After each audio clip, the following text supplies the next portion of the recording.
você vai ouvir neste podcast. Porque, diferente das pessoas, o anel corrompia elas.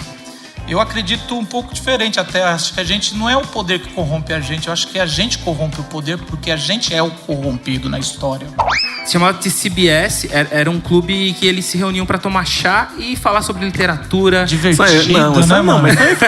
Isso é influência dos metodistas, né? Do Clube Santo. Se fosse presbiteriano, era outra bebida. Era muito detalhista. O Tolkien tinha Tolkien. Tem um trocadilho melhor, né? Eu gosto que Tolkien nesse assunto, né?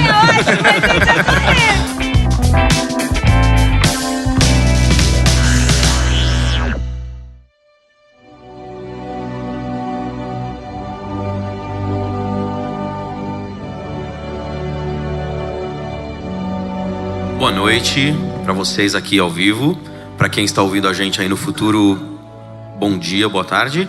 Eu sou o Silas Chosen e a minha pergunta é: Tom Bombadil, cocaína? Esses que riram, leram. Olá pessoal, boa noite, eu sou o Edu Molina. A ideia toda aqui para se pensar é por que ou se o Tolkien ele realmente influenciou toda a geração posterior dele até os dias de hoje. Boa noite, Rafael Soares do canal Bolseiro. Pedomelon Amino, fale amigo e entre. Nossa, alguém se preparou. Desculpa aí. Se o especialista em Tolkien não soubesse, né? Oi pessoal, eu sou o Simval. E minha pergunta é: a expressão amigos, nada à parte, pode ser aplicada às amizades que a gente encontra nas obras de Tolkien? Oi gente, sou o Marcos Botelho, sou o âncora aqui do podcast. E anão em Tolkien é o único lugar que não trabalha em circo e é valorizado, né? Pra valer. Então assim, é bom ser anão lá. Está no ar. Cultura. Espiritualidade. Impacto social. Justiça social. Local Podcast.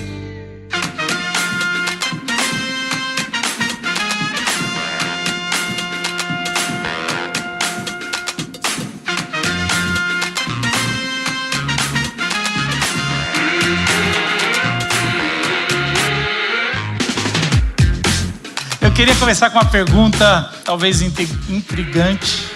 Como vocês tiveram o primeiro contato, o primeiro relacionamento, a primeira paquera com Tolkien? Assim, esse sussurro no ouvido. Vai lá, você mesmo, Edu, um historiador.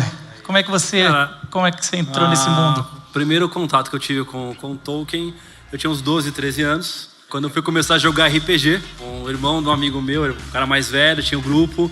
E ele falou: se vocês quiserem jogar RPG, tem que ler esse negócio aqui. E aí ele entregou. Dungeons and Dragons. Ah, não. Não, mas também tinha. E aí ele entregou o livro, que era num português de Portugal.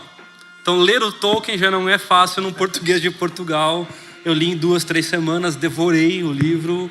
E aquilo ali se tornou, acho que com certeza, o livro que eu mais li na minha vida. Todas as minhas férias eu leio. Você tem tatuagem dele?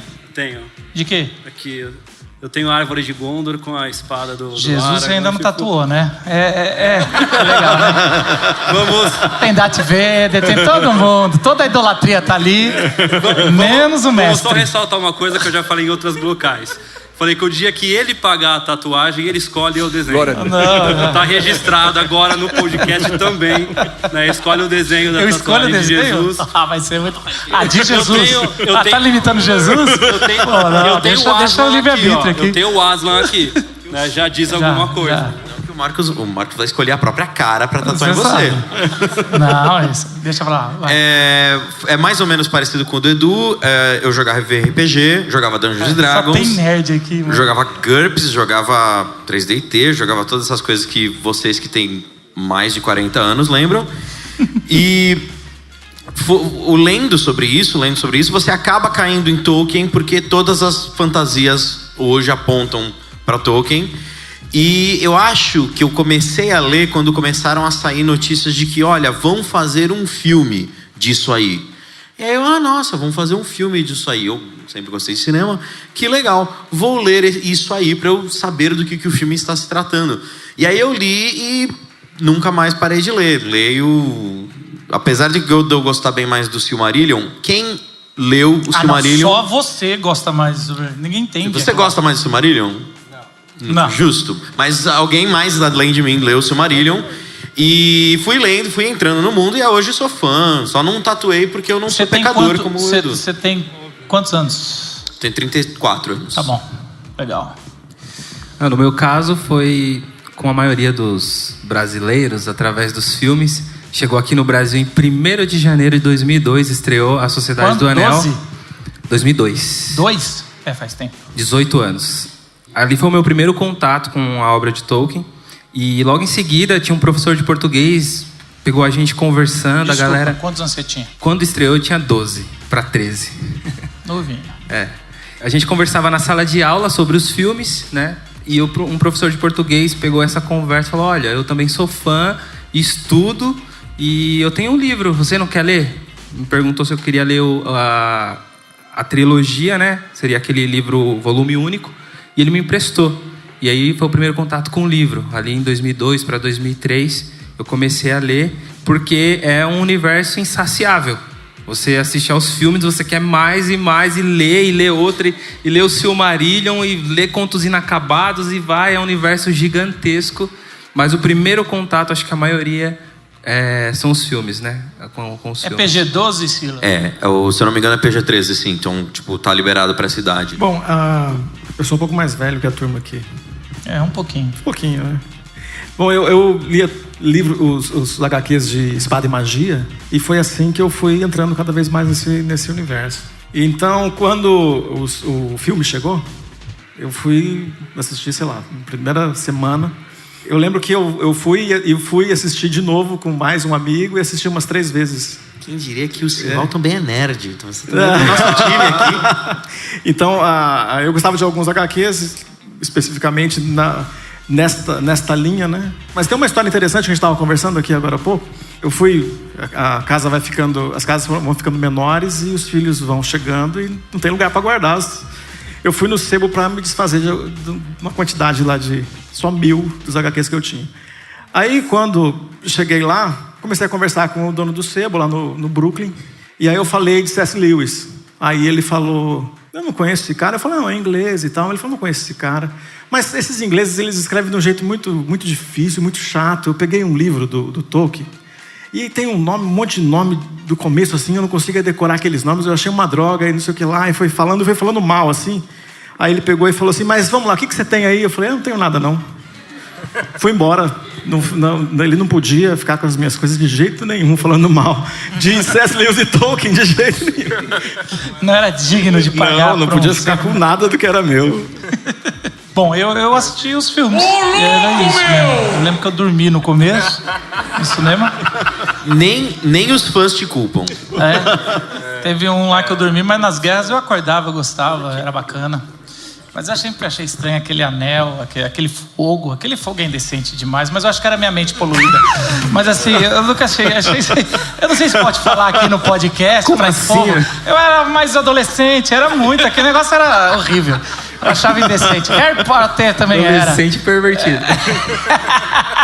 Era, mas só eu pensava isso, não é possível. No seminário ainda, né? No seminário. Pervertido e que vivia no seminário. Tá perfeito, né, mano?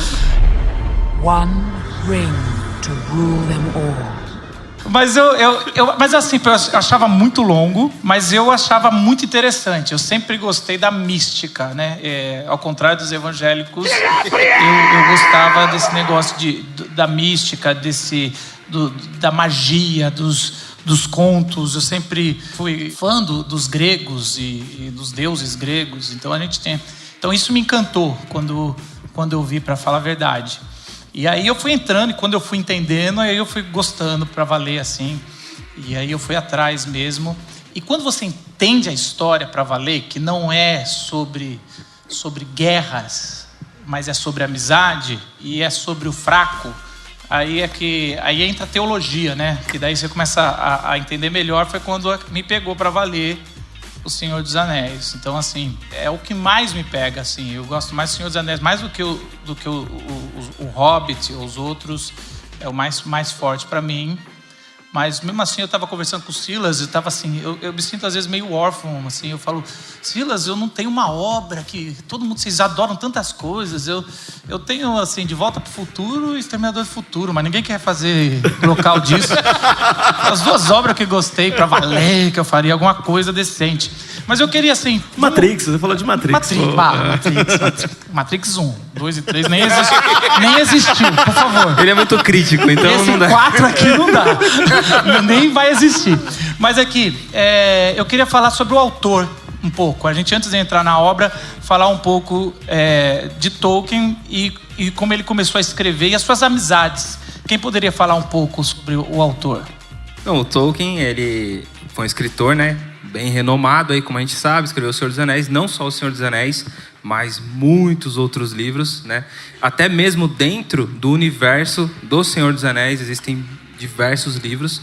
Ele nasceu em Bloemfontein, é uma província ali no estado livre do Orange, que atualmente é a África do Sul, mas ele foi filho de ingleses, né? O pai dele era bancário e foi enviado lá para cuidar de uma filial do Bank of Africa.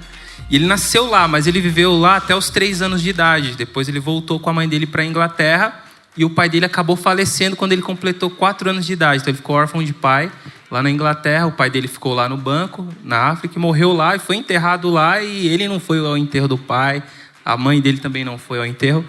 E ele teve uma vida muito difícil. A infância dele foi muito difícil, apesar dele falar que foi a melhor época da vida dele, porque ele viveu momentos incríveis. O condado é baseado nessa infância que ele teve no meio rural, né? A família dele, a mãe dele, cuidou dele e do irmão dele, certo? E aí o que aconteceu? A mãe dele faleceu quando ele tinha 12 anos de idade. Então... Nossa, que desgraça. E aí o que acontece? Naquela época, já nessa época, quando ele tinha uns 10, 11 anos de idade... a família dele era protestante. A parte da mãe era metodista e a do pai, dos Tolkiens, batista. E a mãe dele se converteu ao catolicismo. Aí a família meio que rejeitou e parou de ajudar financeiramente, porque eles não tinham mais um pai para sustentar. E aí um padre... A família batista? As duas famílias. Coisa de batista. Coisa de metodista. E tinha anglicanos no meio também. Coisa de anglicano. Os anglicanos. Não tem presbiteriano nenhum aí, né? Nem menonita. E aí esse padre começou a ajudar a família financeiramente, ajudar também na questão da religião. E ele foi criado por esse padre. Quando a mãe estava para falecer, ela entregou esses 2 filhos, o Tolkien e o irmão dele, ao padre. Explica muito por que ele gosta tanto do catolicismo. Exatamente. Né? Ele não falava, não faça amizade com um protestante. E o Lewis? E o Lewis era o protestante. Não, mas você sabe que antes ele tinha uma máxima que ele não fazia amizade com protestante. E tinha mais uma outra máxima que a gente falou em C.S. Lewis aqui, mas eu não lembro a segunda máxima. Mas a primeira eu lembro porque se tratava de mim. Mas ele era muito católico mesmo por causa dessa criação dele. Ele enxergava a mãe dele como um mártir, né? Porque ela morreu em prol dos filhos e teve essa rejeição da família protestante. Mas isso influenciou muito na obra dele. E ele conseguiu bolsas de estudo, conseguiu em Oxford, né? Se formou em Oxford e lutou a Primeira Guerra Mundial, né? E ele foi para lá em 1916, junto com alguns amigos de um clube que ele tinha. Ele, falando de amizade, ele gostava muito de clubes, de criar clubes, e eram 4 amigos, Tolkien mais 3. 2 morreram na Primeira Guerra Mundial, ele voltou só ele mais um. E esse um se chamava Christopher Wiseman. E ele deu o nome do filho dele, Christopher Tolkien, em homenagem a esse sobrevivente amigo dele, que acabou o clube, né? E... De que tipo de clube era esses aí? Se chamava TCBS, era um clube que eles se reuniam para tomar chá e falar sobre literatura. Divertido, Isso é influência dos metodistas, né? Do Clube Santo. Se fosse presbiteriano, era outra bebida. Não, e esses amigos dele, você fala dessa máxima, mas é muito estranho ouvir isso, porque esses amigos deles eram todos protestantes, porque a Inglaterra, naquela época, era anglicana. Então eram todos protestantes, todos amigos dele eram protestantes. E ele voltou da guerra, e sabe uma curiosidade dessa guerra? Que ele lutou na Batalha do Somme. Essa batalha, o Hitler lutou como um soldado. Ele o Tolkien de um lado, da Inglaterra, e o Hitler do outro lado, pela Alemanha. E os dois sobreviveram. O Hitler fez o que fez e o Tolkien fez o que fez. Olha que interessante. O Tolkien foi competente, né? Devia ter matado, mas isso é outro papo. Enfim, mas tô brincando aqui. Mas pra resumir, aí ele voltou e tem até uma brincadeira aqui, o Lewis também lutou?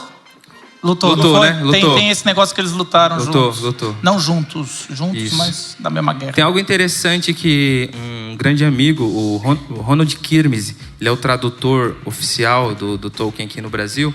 Ele traduziu O Senhor dos Anéis, vários outros livros. Ele fala algo interessante, que graças ao piolho, O Senhor dos Anéis existe. Por quê? Porque nessa guerra, o Tolkien ele foi acometido de febre das trincheiras, que era transmitida através de piolho.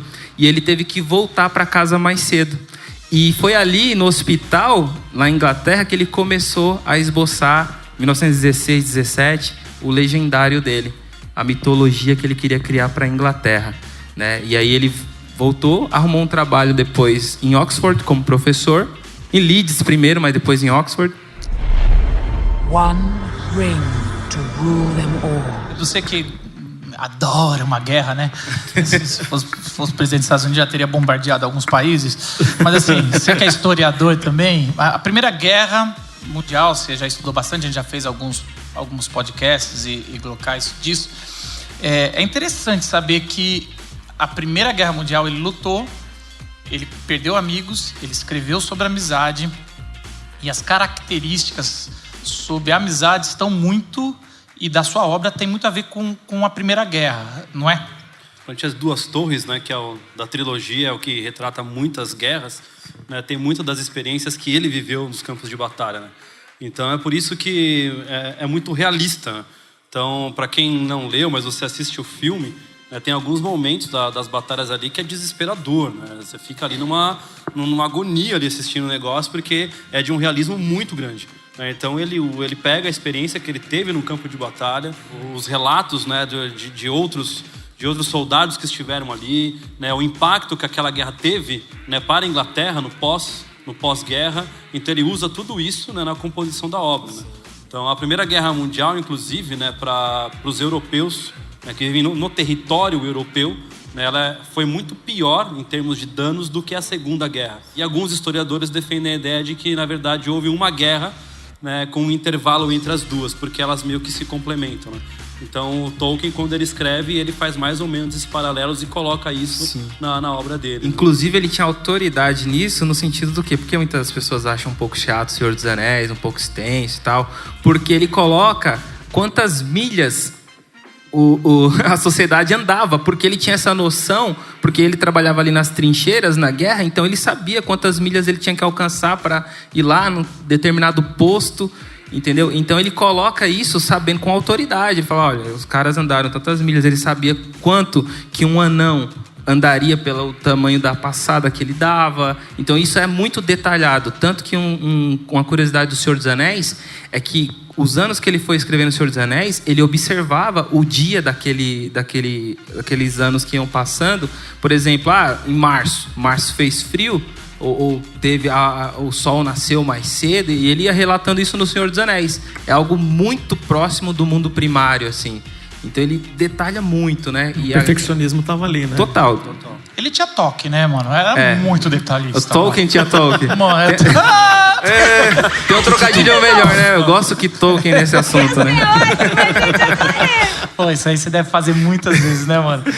Mas só pra entrar na amizade aí acho que ficar mais próximo aí, em Oxford, ele foi ensinar em Oxford, e em 1926 ele conhece C.S. Lewis, que foi ensinar ali também, foi lecionar em Oxford, e ali começou uma grande amizade, né? O Tolkien, ele deve muitas coisas a Lewis, e Lewis deve muitas coisas a Tolkien por causa da amizade. O Lewis, ele fala sobre histórias, um dos livros dele, que o Tolkien era o portador, o guardião da fé na vida dele, porque o Lewis era ateu naquela época. Ele não acreditava mais em Deus, e Tolkien convenceu, né, trouxe através do Espírito Santo mesmo a realidade do cristianismo sobre Lewis através dos mitos. Algo muito interessante, né? Ele usou os mitos para convencer o C.S. Lewis. E dizem que foi o C.S. Lewis que incentivou o Tolkien a publicar ou a escrever. Não, o Senhor dos Anéis. Ele estava travado, né? Ou não, ele é tão... ele era tão cri-cri com as obras dele que ele não tinha coragem de... É que ele escrevia... Ele sempre achava que estava algum detalhe faltando. Depois de ter escrito 50 páginas de uma folha verde. Ele escrevia, né? Ele escrevia em ondas, que é assim... Ele chegava no final do livro... E ele acrescentava alguma coisa, ele falava, isso daqui vai conflitar com o começo. Então ele voltava no começo e começava tudo de novo. O Tolkien, você tem duas maneiras de escrever. Estou sendo muito generalista, mas você tem duas maneiras de escrever. Você pode escrever o que a gente chama de plotando, planejando a sua história de começo, meio e fim. E você pode ir escrevendo loucamente. Vou escrevendo, o que vier na cabeça vai entrando. Por exemplo, o Stephen King, ele é loucão. Ele vai escrevendo e não importa o que aconteça. E o Tolkien fazia isso. O Tolkien não sabia o final da história quando ele começou. Quando ele está escrevendo, quando ele chega em Moria, ele passa 1 ano sem escrever porque ele não sabia o que escrever mais. Então, o fato de que ele terminou é um milagre. Não, posso ler só um pedacinho pequeno que o Tolkien fala acerca do Lewis. A dívida impagável que devo a ele, a Lewis, não foi influência, como se compreende normalmente, mas sim puro encorajamento. Por muito tempo, ele foi minha única plateia. Foi só por ele que cheguei a ter a ideia de que minhas coisas, os livros, poderiam ser mais do que um passatempo pessoal. One ring to rule them all. Eu queria fazer mais uma questão sobre a Primeira Guerra. Sim. Algumas pessoas fazem uma crítica ao Tolkien, porque eu acho que ele é um dos grandes gênios, eu acho que essa palavra pode ser usada, da literatura, do nosso planeta. Mas algumas críticas que fazem porque ele não tem protagonista mulher, né? Alguns falam que é machista.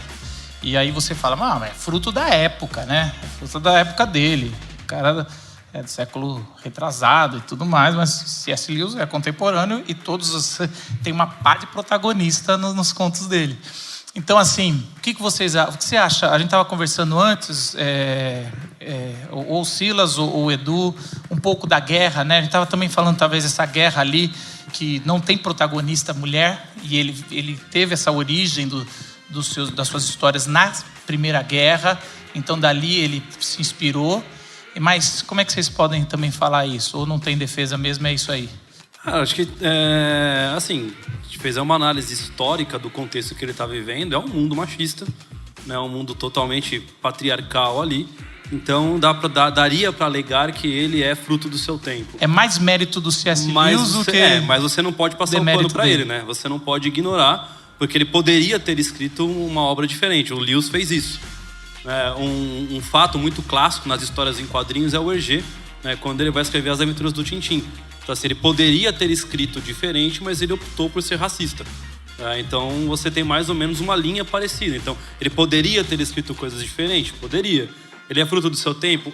Mas você não pode alisar também, né? Eu acho que ele poderia ter produzido algo diferente ou ter, sei lá, colocado alguma protagonista de fato importante ao longo da saga, ainda que não fosse numa maneira mais ampla, né, mas ele poderia ter colocado alguém. Mas eu acho tem cenas que tem mulheres ali que são muito fortes. A Elwyn, né?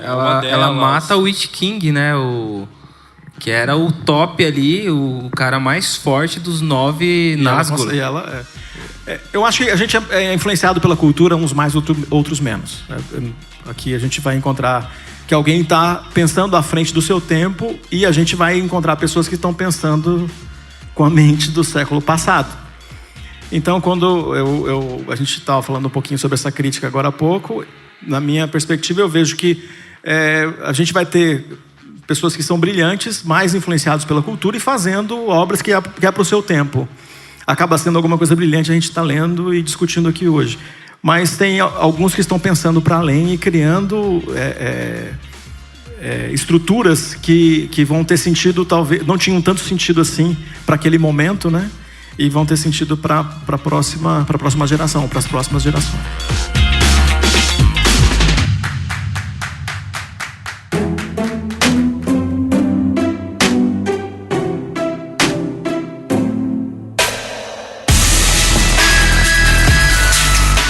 tá ouvindo a gente no podcast, o Rafa trouxe uma espada aqui, algo legal. Tá aí, você vai lá no YouTube, clica no link e veja a espada. Mas para você que tá ao vivo, você tá vendo aqui um negócio legal. O que é isso aí? Fala aí sobre ela um pouco. É a ferroada, a espada de Bilbo, né? Ela foi criada, segundo Elrond, em Gondolin, lendária Gondolin. Tem até o livro A Queda de Gondolin, da primeira era, tipo 2 eras antes do Senhor dos Anéis acontecer. Uma espada élfica. Na verdade, serviria de uma adaga para os elfos, né? E o Bilbo consegue ali no Hobbit, na Caverna dos Trolls, ele acha essa, o Gandalf acha Glamdring e o Thorin acha Orcrist, 3 espadas élficas, e o Elrond fala um pouco sobre elas. E o Bilbo dá ela para Frodo nessa jornada como um grande amigo, é um presente para ele se defender das forças do mal, porque ela brilha azul quando tem orcs, inimigos próximos. Você já teve problema no casamento por ficar comprando essas coisas caras? A minha esposa tá até aqui. Não, a pergunta é essa. O Edu sempre tem, porque ele dá desculpa que ele faz mestrado de HQ. Eu nunca vi isso. Aí ele chega, eu vim da biblioteca com 5 quadrinhos, gibis. Aí você tem isso também? Tem um acordo, né? Nossa, isso aí deve ser caríssimo, não vou nem perguntar. O acordo é o seguinte, eu ando com as mesmas roupas ao invés de comprar algumas coisas. Não é brincadeira, ela gosta também, gosta bastante. Não tem problema não. Que privilégio. Que privilégio, cada um que inveja. Eu senti uma pontinha de inveja agora na sua frase. Cada um com seus... Cada um com suas coisas. Cada um com seus pecados. Com seus pecados. Comprei um microfone caro. One ring to rule them all. Queria falar um pouco sobre as amizades nas obras, agora entrando um pouco mais no tema. Ele o tempo todo tem amizade lá e é uma coisa... a amizade de um elfo e um anão. Fala um pouco sobre essa amizade, ô Silas. Você, que eu acho que o cinema também retratou muito bem. Você gosta dos anãos aí. Deixa o anão falar. No cinema ficou muito bacana, porque... E agora eu vou fazer uma pequena crítica, se o especialista me deixar, ao Tolkien. O nosso amigo Silas é da área de cinema, então vai Mas o Tolkien, quando ele escrevia, ele não... Tem muita gente, crítica da literatura, que fala que o Tolkien não era tão elaborado na hora de dar personalidade para os personagens dele. Tirando alguns muito, muito profundos, como o Gollum, o Sam. Tem muita gente que fala assim, você lê um diálogo entre o Legolas, o Aragorn e o Gimli e você não sabe quem é quem. Não estou dizendo que essa é a minha opinião, não me batam lá fora. Tem gente que fala isso. Porém, quando você vê... Foi um amigo meu que falou. Quando... Parece problema sexual, assim, quando os caras vão falar. Fala, amigo meu, perguntou. Fale com o seu médico, entender. E no filme você consegue ver atores com vozes diferentes, com alturas diferentes, você consegue visualizar isso muito bem. No Silmarillion, se eu não me engano no Silmarillion, você entende a origem do problema entre os anões... é no Silmarillion. A origem entre o problema dos anões e dos elfos. Eles têm uma guerra muito antiga, tão antiga que na época do Senhor dos Anéis, os personagens não lembram mais a origem dessa guerra. Tem a ver com uma joia cósmica e um desentendimento e um assassinato e alguém roubando a joia um do outro, um anão mata um elfo, uma bagunça. Isso começou uma inimizade. Quando você chega no Senhor dos Anéis, não só os dois, o Legolas e o Gimli, eles enxergam uma missão que precisa dos dois e precisa de uma harmonia entre os dois, que deveriam ser inimigos, como depois da história... Os dois, depois que acaba tudo, fica tudo em paz e o Aragorn ganha a 4ª, 5ª reeleição ali no reino dele, eles ficam viajando pela Terra-média juntos o resto da vida deles. O simbolismo, digamos assim, entre aspas, é que eles morreram juntos, eles foram juntos pro paraíso. O Gimli é o único anão que foi para as terras imortais dos elfos, em Valinor, essas coisas.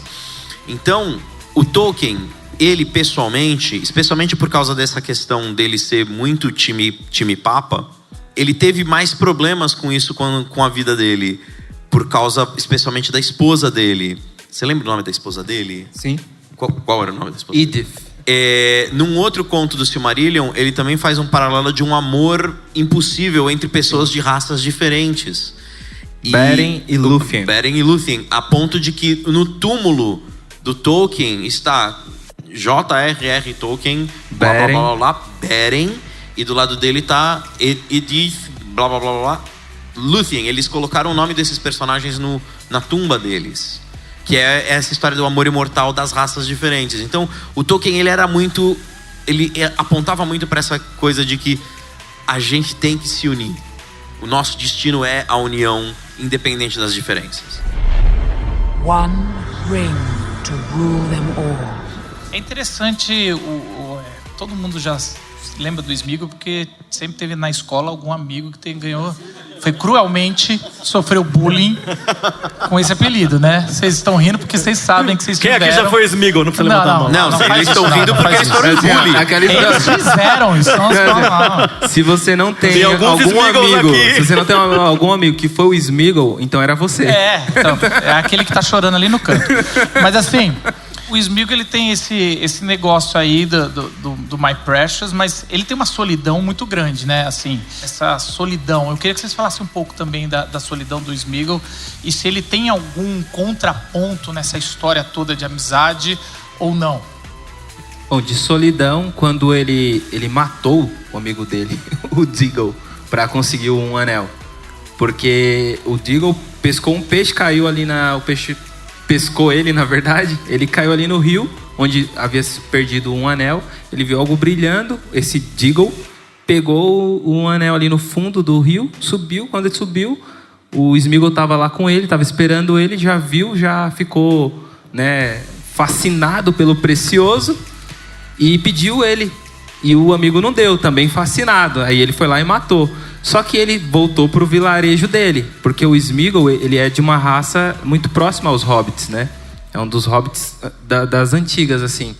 E quando ele voltou pro vilarejo sem o amigo, todo mundo já desconfiou que ele tinha feito alguma coisa. E ele começava a sumir com um anel e fazer, né, algumas pegadinhas com a galera ali.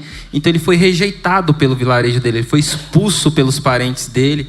E por isso que ele começou a andar. Muitos acham que foi pelo próprio um anel que conduziu ele até as montanhas nevoentas, né, para tentar achar o seu dono. E aí ele viveu, tipo, 500 anos de solidão. Foi muito tempo, assim, isolado, porque ele foi rejeitado. Exatamente. E pior do que isso, dá pra você, de uma forma, dizer que o único amigo dele esse tempo todo foi o anel.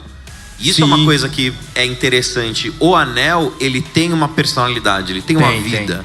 E ele é pura maldade. Inclusive, eu estava num casamento de uma amiga minha, uma vez, e entrou um pajem vestido de hobbit, e eu entrei em frenesi, porque aquele é o anel do Satanás. Você não quer fazer essa ligação no seu casamento. Ponto. Boa. É verdade. Tá casada ainda, só por Deus Ela mesmo. não entendeu a obra. Ela não entendeu a obra. Não entendeu a obra. Mas... e você pensa que... Hoje a gente faz muito paralelo de vício em drogas, o que acontece com os Mas ia ser legal o noivo botar e sumir, né?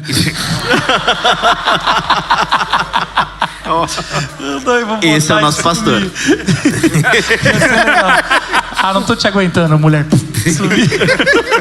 Prefiro ver aqueles fantasmas lá, aqueles monstros lá que eu minha cabeça.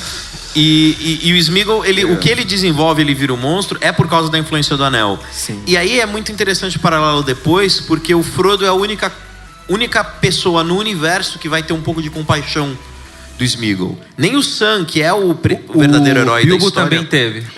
Tem razão. O Bilbo, ele não matou. Poderia ter matado. Ele não matou, tem Foi razão. a pena que segurou.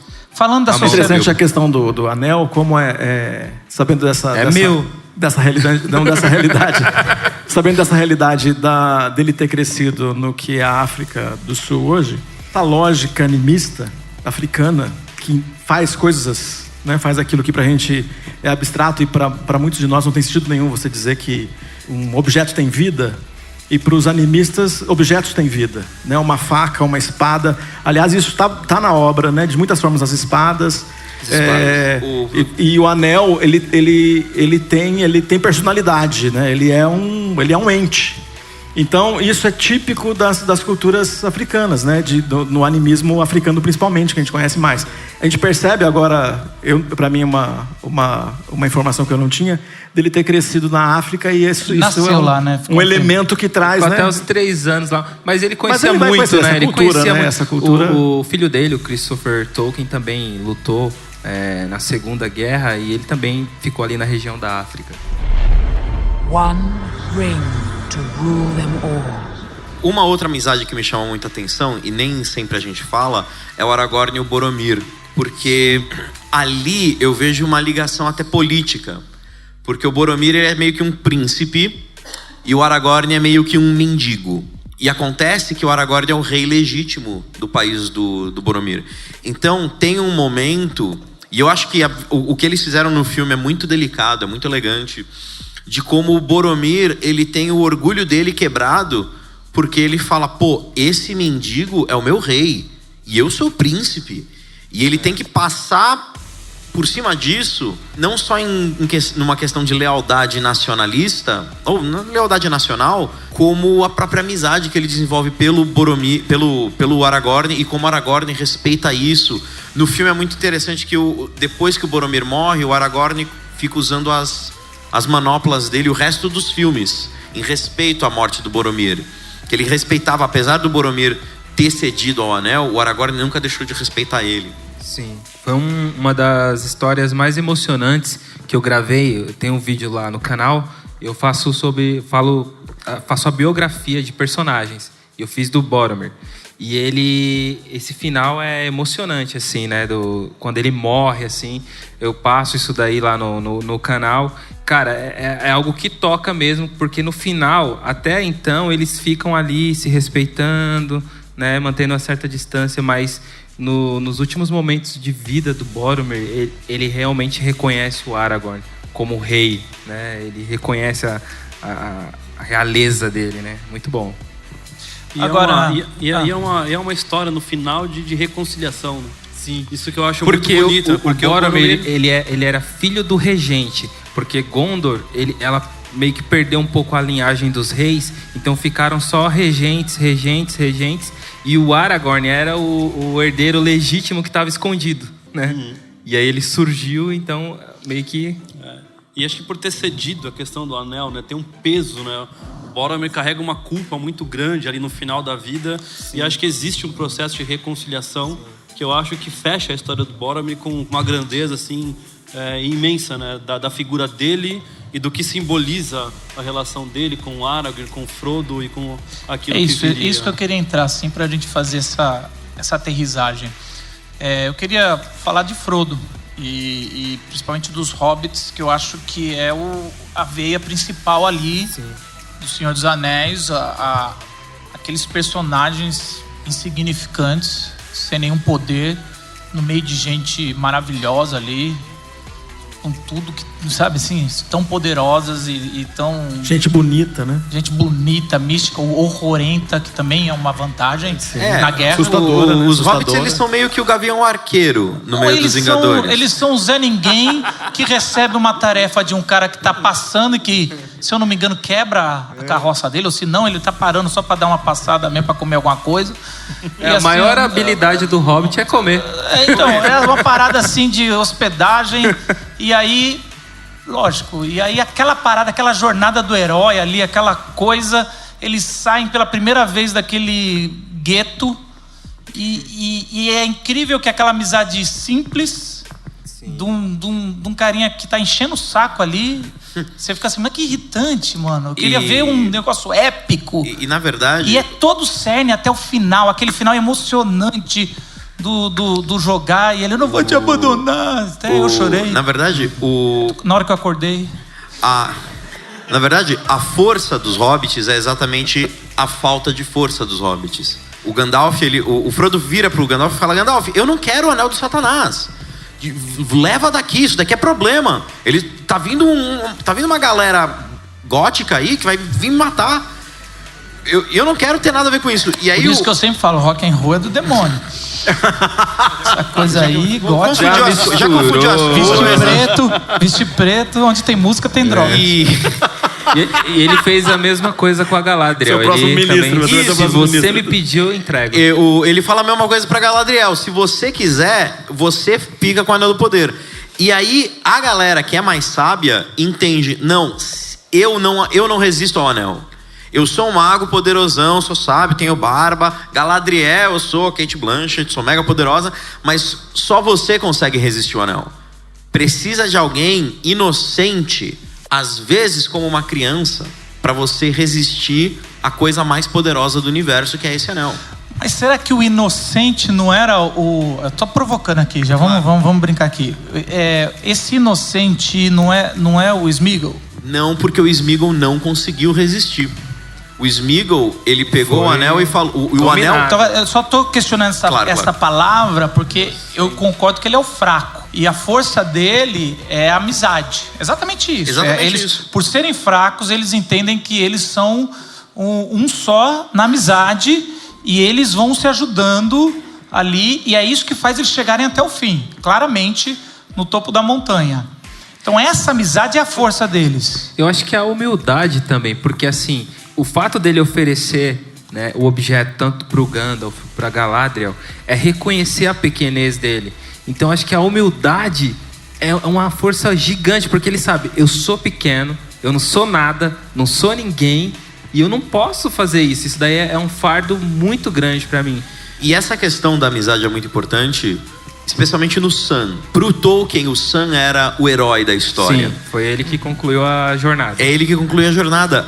É isso que você falou. O Frodo, o anel é um mal que você não consegue carregar sozinho.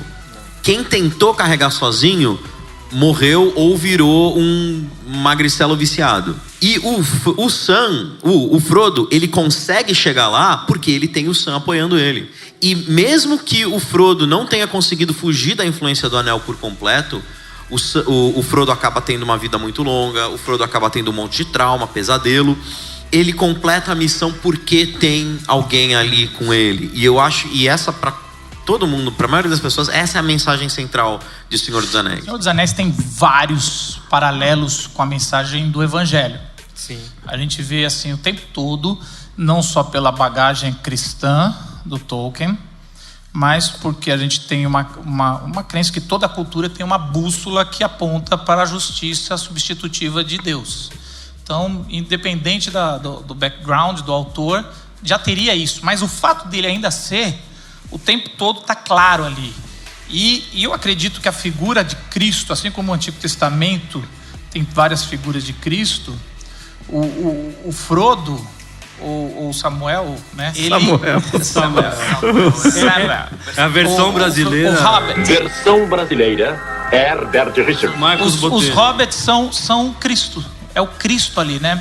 É o cara que se esvaziou. Tem um texto em João 15, que Jesus ele vira para os seus discípulos e ele fala assim: olha, eu não vou chamar vocês de servo.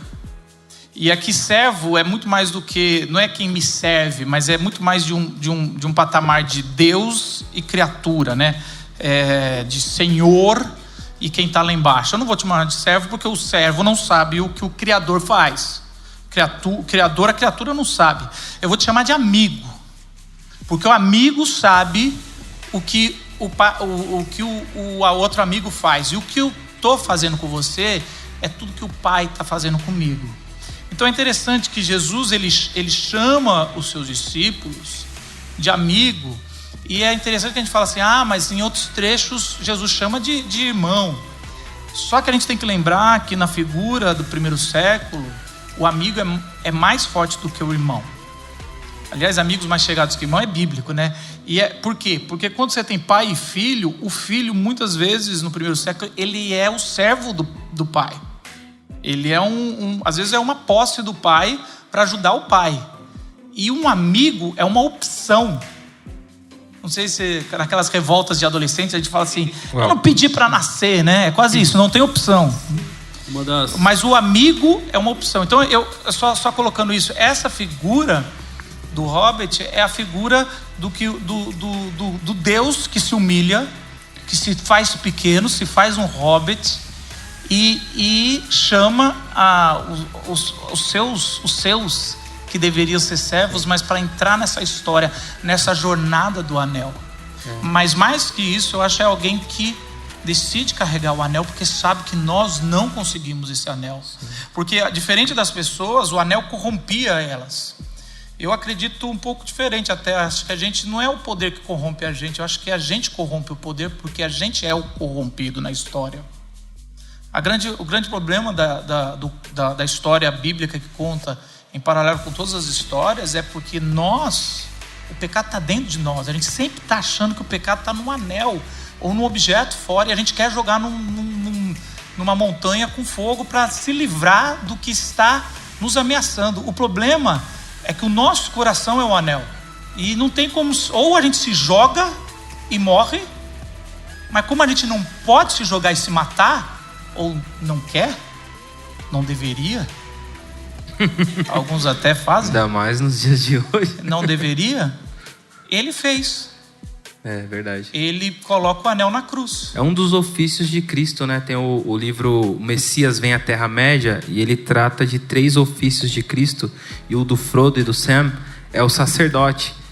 Cristo como sacerdote, aquele que faz o sacrifício, né? Cristo como profeta é o Gandalf, aquele que aconselha, traz mensagem de Deus para o povo. Porque o Gandalf, por mais que nos filmes fica muito místico, muito magia, nos livros não é bem assim. Ele não usa a magia dessa forma, tanto que ele é proibido de usar esse tipo de poder. O poder dele é a influência, de chegar e trazer mensagens divinas para as pessoas, para ajudar as pessoas. E o Cristo como rei é o Aragorn no Retorno do Rei, né? Aquele que não era, mas de uma linhagem real, acaba voltando como rei. Pegando um gancho teu, eu gosto de pensar nessa questão dos hobbits, realmente sim, como essa questão de Cristo, porque os hobbits, eles vão para fora do condado, eles não têm a menor ideia do que vai acontecer, eles vão para uma batalha, eles não têm a menor ideia de como lutar, eles não conhecem as pessoas que estão ao redor deles, né? Mas o que mantém eles ali unidos e o que faz sentido é a amizade. É um estar junto com o outro, é um lutar junto com o outro, é um estar ao lado do outro. E é interessante porque eles são essas figuras, né, dessa inocência ou dessa pureza, né, que conseguem transpor essas outras barreiras, né, pela amizade em nome de algo maior. Por isso que o anel cai na mão de um hobbit, né, por isso que um hobbit consegue carregar esse anel, né, e é por isso que a salvação da Terra-média, assim como a nossa salvação aqui na Terra, ela vem de um lugar que não se espera. Ela vem das mãos de um hobbit e ela vem de alguém nascido na mão de Deus.